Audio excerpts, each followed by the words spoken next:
Está no ar mais um programa do Núcleo Sindical, aqui do Canal 6, TV Comunitária do Rio de Janeiro. Na tela, o nosso site, www.tvcomunitariatudojunto.rio, onde você pode ver a nossa programação. O telefone e o e-mail também está aí para você anotar e você poder dar opinião, perguntar, interagir com a gente. Mais uma vez a gente traz aqui o presidente do Sindicato dos Rodoviários do Rio, Sebastião José da Silva, que também é presidente da nova Central Sindical de Trabalhadores, aqui do Estado do Rio de Janeiro, da direção nacional e também aqui da direção da TV Comunitária do Rio. Sebastião, nós estamos aí, nós entramos em março, já lá se vão 14 meses de governo Bolsonaro. Nós tivemos os anos aí do governo Temer, com toda a retórica de fazer mudanças na legislação trabalhista, de exonerar os empresários, as empresas, etc., para criar emprego. O importante é escolher se você quer o trabalho ou você quer direitos, etc. e tal. Qual é a situação do trabalhador depois de toda essa ladainha e todos esses anos que se passaram? Mas eu posso afirmar a você e aos nossos telespectadores que os trabalhadores estão, nesse momento, conscientes de que deram um passo muito errado. Na verdade, eles foram enganados com a perspectiva de que precisaria abrir mão de algum direito para ter mais emprego.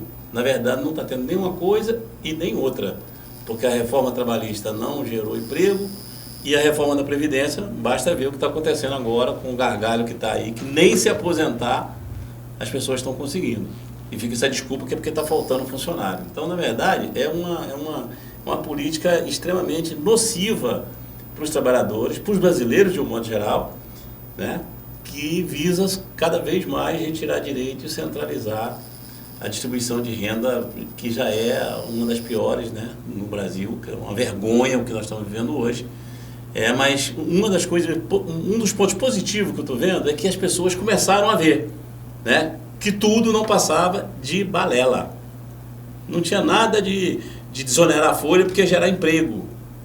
E a gente tem comentado com alguns companheiros que eles já estão percebendo que até as divulgações, quando o governo gerou 800 mil empregos e tal, aí eles vão lá ver, 600 mil foi no comércio ou no serviço, que todo mundo ganha salário mínimo. Então você faz uma propaganda, você gerou emprego de quem ganha salário mínimo, e sem contar que a maioria nem salário mínimo porque agora é o contrato temporário, né? Ou seja, nem o salário mínimo desses empregos gerados estão garantidos. Então não há. Se a gente for olhar a média do salário no Brasil, é um escândalo. Então, na verdade, a população foi enganada. Essa é a verdade, né?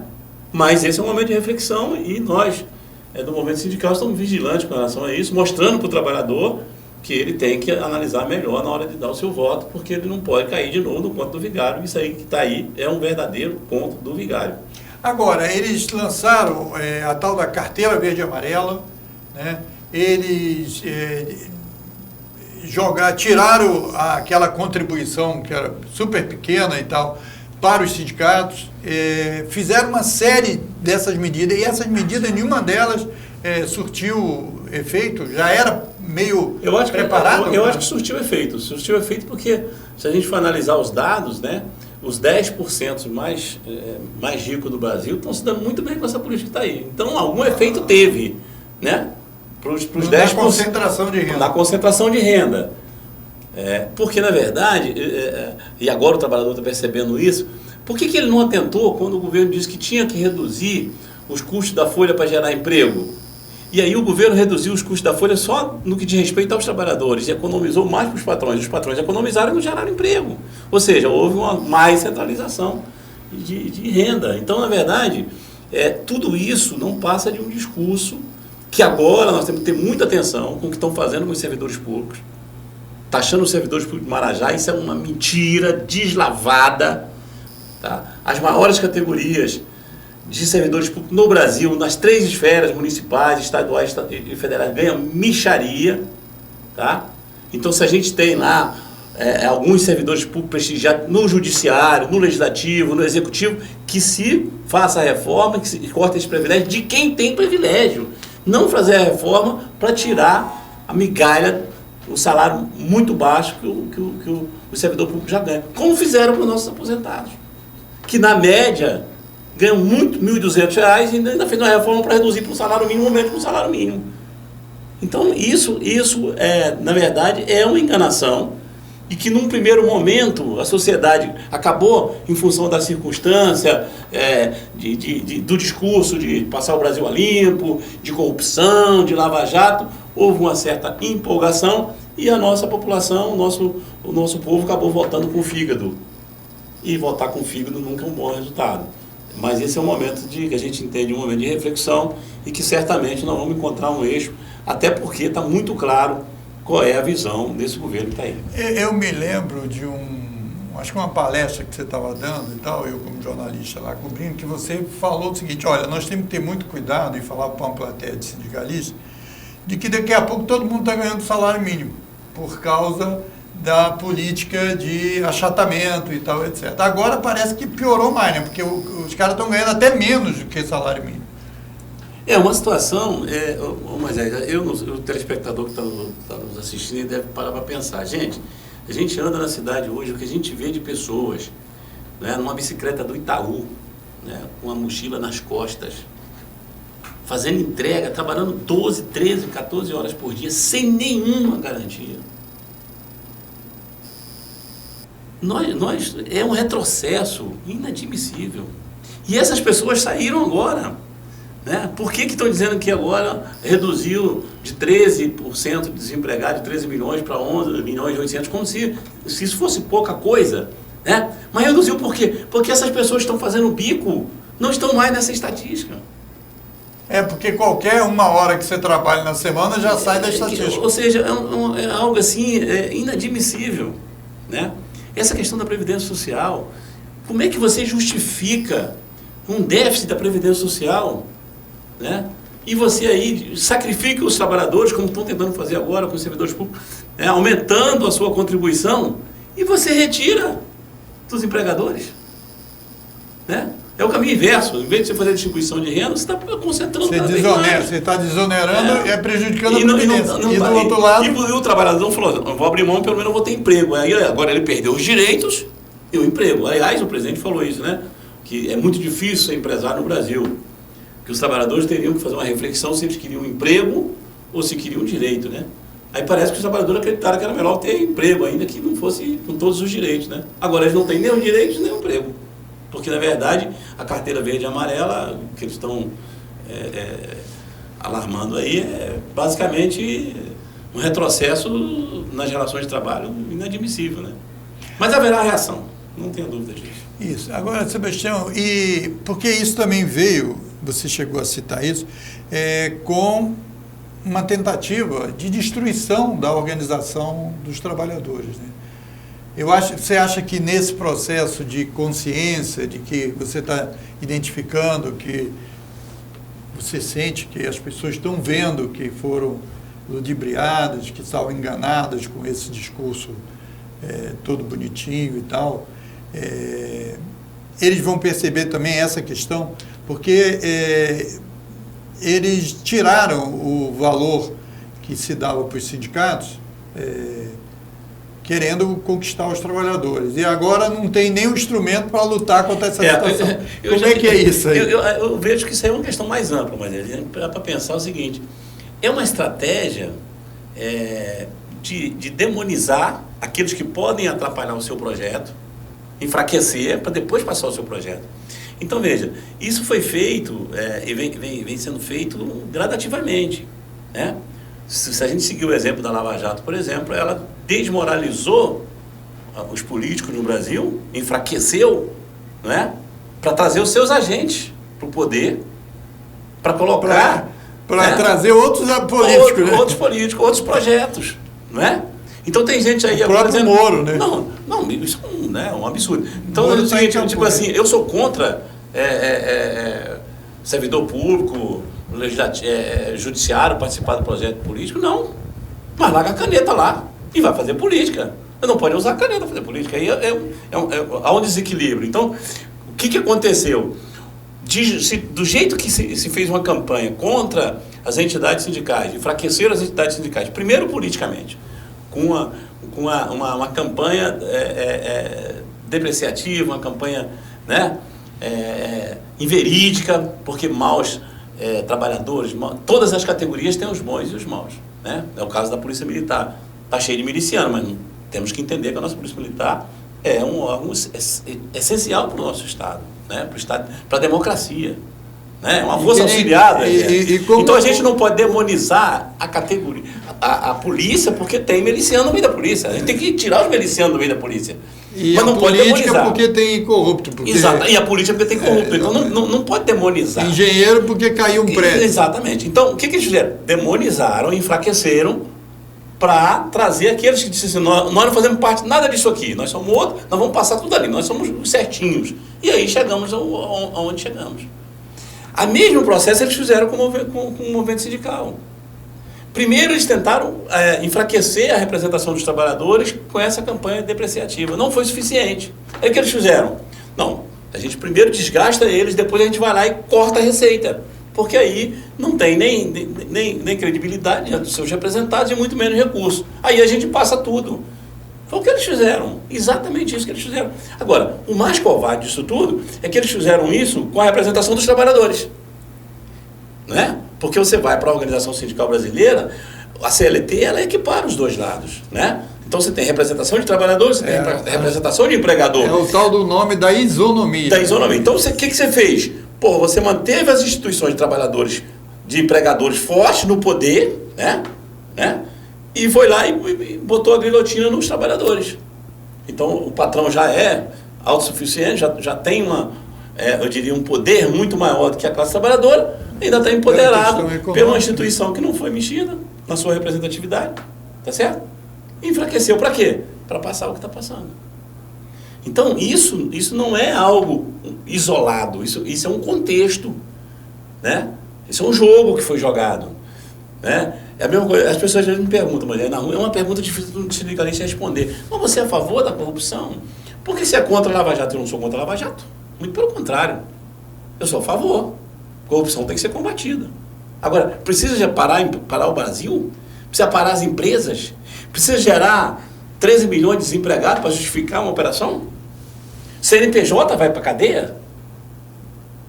Nós tínhamos obras no Rio de Janeiro, por exemplo, se a gente dar um exemplo da BR-040, aquele túnel que está sendo aberto ali, uma obra que já estava quase 70% concluída. Não, descobriram que tem um superfaturamento de 10%. Cobra, bota na cadeia, mas manda terminar a obra, mantém os empregos. Muda a direção. Muda a direção, prende o diretor, prende o político que estava... Agora parou tudo. Quanto vai custar aquilo? Não, então isso aí não dá para entender. Isso não me parece combate à corrupção. Isso parece um projeto político. De poder. De poder.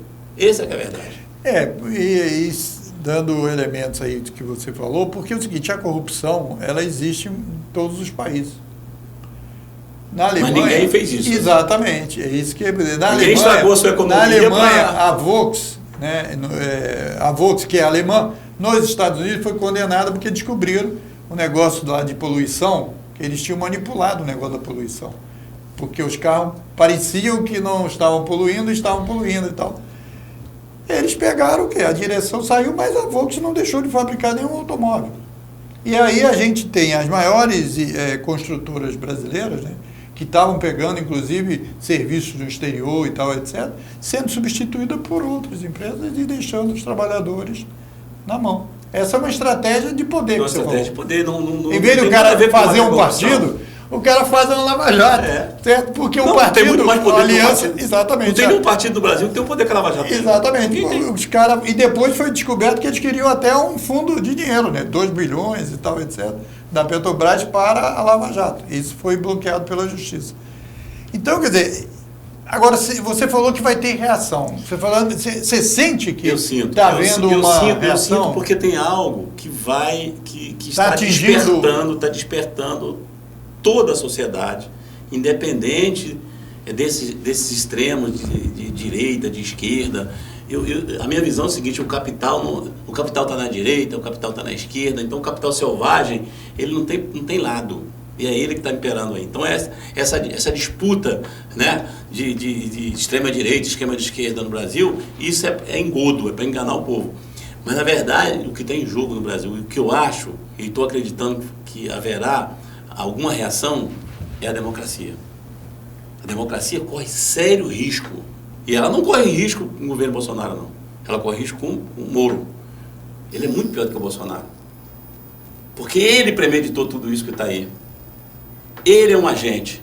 E ele não tem o menor respeito pela legislação. Então não existe... a gente não pode admitir que vai haver uma democracia sem um equilíbrio entre os poderes. A independência, né, e o equilíbrio entre os três poderes é a base da democracia. Quando isso é atingido, a democracia corre sério risco. Então você está vendo agora, passeata contra o Congresso, passeata para fechar o Supremo, né? Então, isso demonstra que é o seguinte: olha, não tá, pelas vias democráticas, esse governo não está conseguindo tudo que ele quer. Então ele está buscando um outro caminho. E aí está o gancho, porque na hora que ele busca um outro caminho, ele vai unir a sociedade. Porque, seja de extrema direita, ou seja a não ser esses, né, que defendem aí AI-5, tortura, etc., né, esses milicianos, vamos dizer assim, a não ser esses milicianos, o cidadão, seja de direita ou de esquerda, o cidadão de bem, ele sabe que a democracia é o melhor regime. Ele não quer abrir mão, ninguém quer abrir mão da democracia. Do direito de falar, de fazer o que a gente está fazendo aqui, se expressar. Para que alguém diz que você não pode falar isso, uma banana para você, né? Investiga, o cara manda investigar, baseado na lei, né, do terror. Não, o Moro pegou 3 cartazes do pessoal punk. O pessoal punk é punk, né? Então, quer dizer, 3 cartazes. Censura. Não, e mandou investigar. Censura. Então, veja, isso demonstra o seguinte: eles não estão seguros de que eles vão conseguir realizar o seu projeto dentro do sistema democrático, do jogo democrático, vamos dizer assim, né? E na hora que eles mexem com o jogo democrático, a resposta virá. E não se preocupe. Então, eu tenho escutado muitas pessoas dizer: mas a gente tem um problema, os militares estão tudo lá no palácio, tem mais militar lá que quando o governo era militar, porque o Bolsonaro tem o respaldo dos militares. Militar, ele sabe do princípio, né, que a Constituição define para os militares, que é exatamente a garantia da liberdade, a garantia do funcionamento dos 3 poderes. Isso. Então, e da hierarquia interna também. Não, né? E eles são responsáveis para manter a democracia. A harmonia dos poderes. A harmonia dos poderes, depende das Forças Armadas. Então não vai nesse... Tem um general ou outro que fala uma besteira aqui ou ali, mas os militares não vão entrar nesse golpe aí não, hein? Não se preocupe, você que está nos assistindo, não se preocupe com isso. Não se preocupe com isso. Se tem algo que que ficou sólido após a Constituição de 88, foi o papel das Forças Armadas no Brasil. Isso está muito consolidado e ela exercerá no momento certo o seu papel para garantir a democracia. Não haverá golpe porque os militares não vão embarcar nessa aventura. Eu queria retroceder a outra colocação tua, que é essa que a gente esmiuçar um pouco mais, essa questão do INSS. Porque eles disseram que precisava de fazer a reforma da Previdência, né, para combater o déficit, etc. e tal, da Previdência. Eles fizeram a reforma e não tinha um ano da reforma, mas um ano do governo, eles descobriram que precisava de botar um monte de gente lá no INSS e tal. Como é que isso não foi uma coisa que surgiu assim? Havia essa ebulição dos aposentados que não estavam conseguindo se aposentar e eles vieram... Primeiro o Bolsonaro queria botar os militares, depois o Tribunal de Contas falou que isso feria a Constituição. Então ele abriu e tal. Era o quê? Para atender a uma coisa represada que o Guedes botou na economia e tal, para segurar o INSS. Você passou uma ideia aqui que foi uma coisa pensada. Ah, sim, com certeza. Na verdade, hoje, provavelmente, há necessidade de um mutirão, vamos dizer assim, né? para colocar isso em dia. Mas esse atraso foi proposital na discussão da reforma. Quando a reforma não estava... Isso é igual o cara faz com a devolução do imposto de renda, né? O cara segura e tal, porque não tem uma data da notificação para você justificar para ficar com o teu dinheiro mais tempo. Foi isso que aconteceu. Então, houve um represamento ali proporcional. Né? Proposital. Segura isso aí, vamos trabalhar a reforma aqui, depois a gente bota a casa em ordem. Porque as pessoas já têm que ir na regra do jogo já pós-reforma, né? E não é bem assim, porque quem tinha direito adquirido antes vai manter os seus direitos adquiridos, aquilo que até a promulgação da reforma já tinha o direito de se aposentar nas regras da antiga reforma. Mas isso é uma estratégia, né, de criar um colapso. Né? Aliás, esse governo é um governo que ele vive de criar factóides. Entendeu? É um em cima do outro. Parece até que tem alguma coisa para se esconder. A impressão que a gente tem é que o Brasil não pode entrar num caminho de normalidade, num caminho de crescimento, num caminho... Porque tem que manter a atenção permanente. Tem que manter a atenção permanente. Porque a gente não entende um governante que precisa de uma estabilidade para governar, ele mesmo é um foco de desequilíbrio. Então, parece que algo tem aí que precisa se está criando esses factóides para que essas coisas não venham a estar público. A gente não sabe o que é, mas o tempo vai dizer. Agora, Sebastião, você também levantou essa questão do servidor público. Né? Seria numa estratégia de manter a atenção? Então, quer dizer, pegou os aposentados, fez isso, pegou os sindicatos, fez aquilo, pegou o outro, fez aquilo. Agora pega o servidor público. Mas o governo já perdeu a moral de dizer que vai retirar os privilégios dos servidores públicos. Vamos considerar que esse discurso se aplique a 5% dos servidores públicos. Ele não vai mexer. Por que ele não vai mexer? Porque ele estava dizendo negócio dos professores, que a maioria... Eu vou chegar lá, eu quero dar um outro exemplo aqui. Quando você fez a reforma da Previdência, ele tirou os militares. Ele disse que os militares das Forças Armadas já teriam o sacrifício de ir para 35 anos. Né? Mas não tem idade mínima. Então você vai ter, né, 35 com 18, 53. O trabalhador comum, 65, virando massa na obra. Ou seja, mas o ponto mais, eu diria, complicado do governo defender é de que esse militar ele continua se aposentando, né? Ele continua se aposentando com o piso, com o salário da ativa. E vai manter isso pro resto da vida. E aí eu chamo a atenção. O Bolsonaro é tão amigo do Trump, tão ligado, quer copiar todo os Estados Unidos. Vê como é que é lá nos Estados Unidos. Vê se os militares nos Estados Unidos se aposentam com o soldo da base. O déficit das Forças Armadas no Brasil é absurdo. Da Previdência.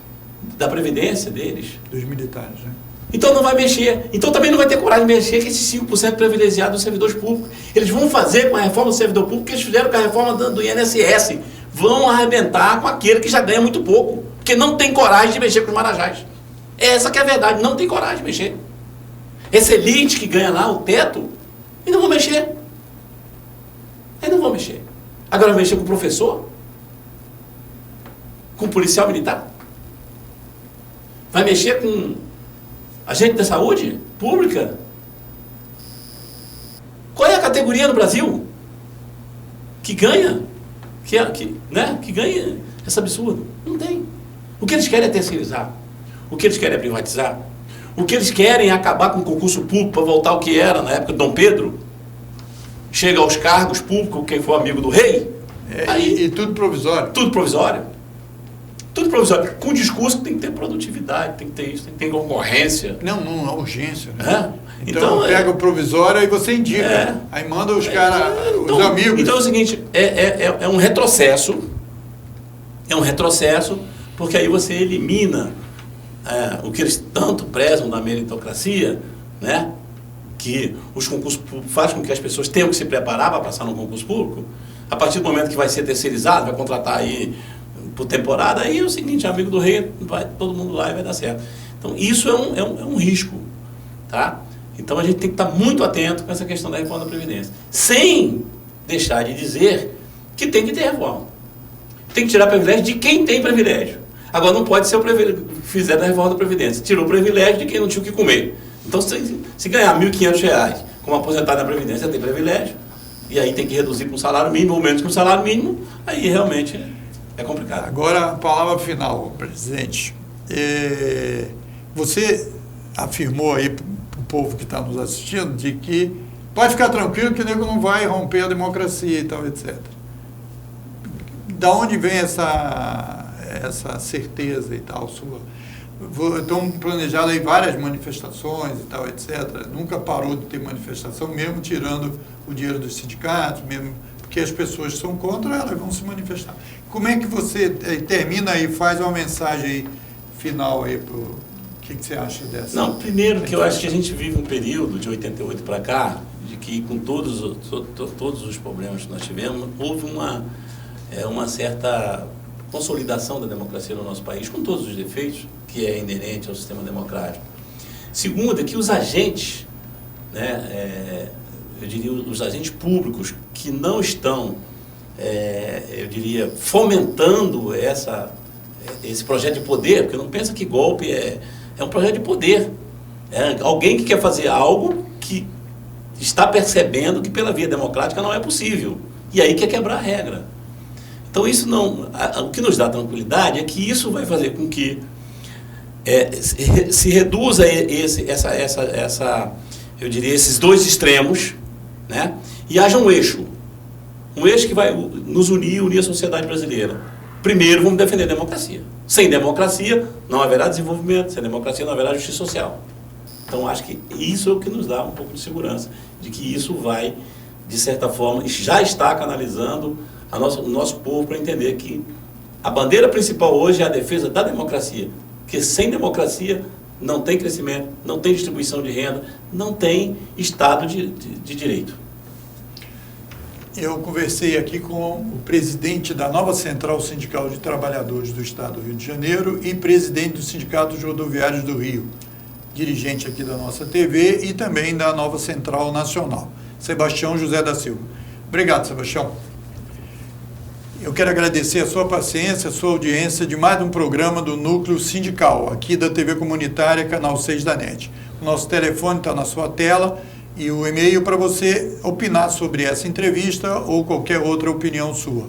E o nosso site, www.tvcomunitariatudojunto.rio, para você acompanhar a nossa programação aonde você estiver.